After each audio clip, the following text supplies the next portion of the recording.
Shreveport, Louisiana. That's where I grew up. I was born there. My dad taught me there. Taught me tennis there, and he worked at a private club there in Shreveport. And then, from then on out, I came to Bradenton. No, I came to New Braunfels first for 4.5 years, and then I went to Bradenton in November of 2008.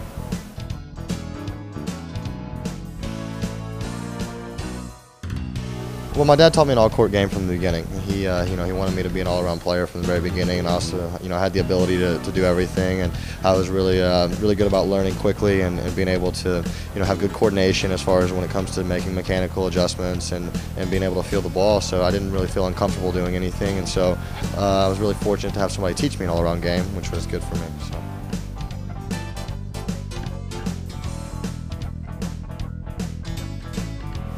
My dad is my coach. I'm also working with Hugo Armando with the USTA.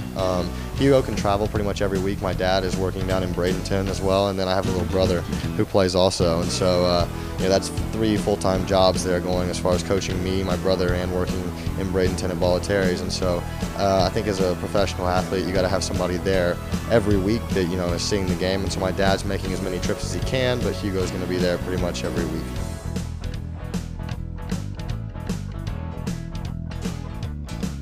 Probably one of the earliest memories I have, I guess I remember pretty much everything. My dad was teaching me tennis, hand-feeding me balls whenever I was 3 or 4 years old out on the courts at Shreveport Country Club, where he worked in Shreveport, Louisiana. And, I just remember I had a little racquetball racket. I'd go head up against the wall and, I was always doing something, doing something outdoorsy, something athletic from the very beginning. I played like 5 or 6 different sports from the very time I started. So I was always had a lot of energy. And then one of the most memorable moments will probably be either winning here in Houston against Pablo Cuevas and playing James Blake, or beating Dent on night match at Indian Wells. I mean, those were 2 really great moments for me.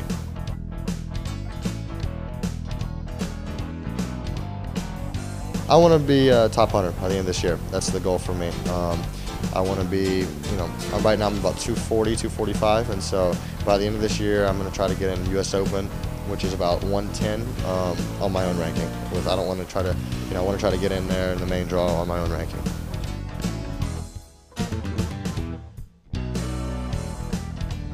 I think the biggest thing is going to be consistency for me.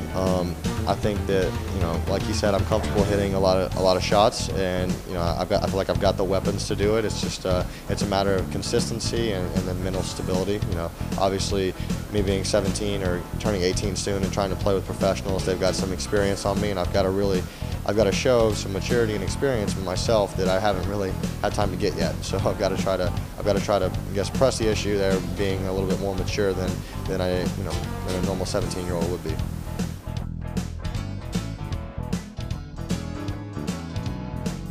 I think that, like you said, if my first serve is a weapon, if it's going in, I'm usually winning some points and getting some short balls. If I keep my first serve percentage of about 55 or 60, I'm usually holding pretty regularly.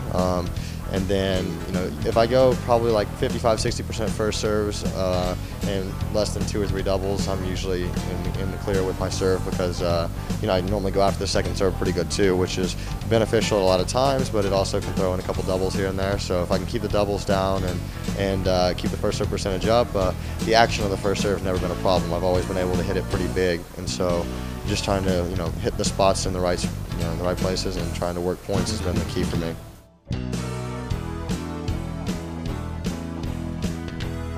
Probably a fast hard court. I think that grass is a surface that I benefit from, because it hurts me least. I feel like when you're playing on grass, nobody's going to play phenomenal tennis.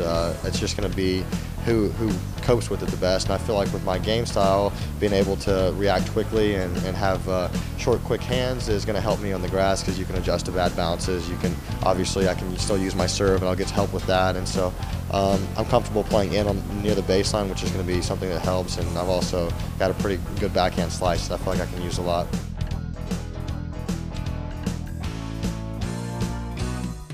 Kind of have got a pretty good routine. I mean, I'll hit a couple, probably like half an hour, 45 minutes before. Then I give myself about 20–30 minutes. I'll go in and maybe grab a quick shower, something to eat lightly, and then just usually talk to my dad, and then there's probably a couple other people that I usually like to talk to before I play. You know, just once I talk to them, and you know, it's kind of just like a routine. You know, I want to hear their voice, something that's relaxing and comforting to hear before I go on court, and you know, especially being in my situation where you know I'm trying to compete at a high level at a young age, and you know, obviously got some people watching me, and hopefully trying to come up. I'm just you know, I've got a couple people that are calming for me that I like to talk to.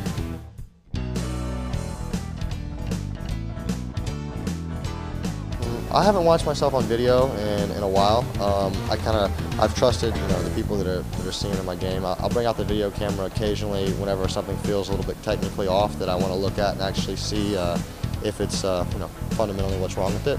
But other than that, I'm not somebody who wants to go and watch all the videos of myself and my huge moments and try to glorify myself. I mean, I love competing. I love the sport of tennis, and I just love playing.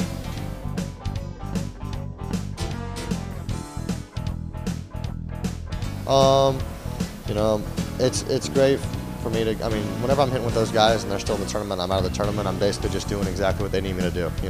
That's kind of, whenever it comes into being, you're the rookie on tour, you've got to, obviously they've all earned their respect and proven themselves, and I'm still trying to do that. And so whenever it comes to them needing something, I'm more than happy to help. I'm more than happy to do what I can for all the veterans on tour.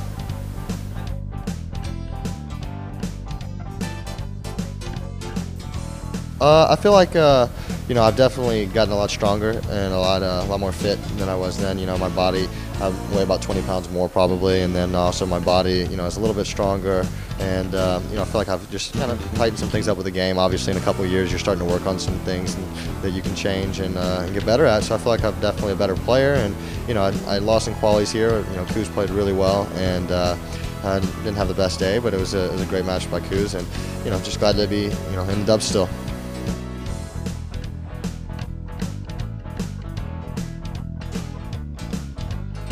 Well, they've definitely been extremely beneficial for me. I mean, Roddick's talked to me a lot in the past, and Dent more recently. Dent lives down in Bradenton where I live, and so I hit with him all the time, and he's always talking to me about things I'm working on in my game, things I can improve on, and getting advice from guys like that who are established tour players that have done great things in the game is obviously something that I want to fortunate to have, and I want to keep paying attention to and keep listening to.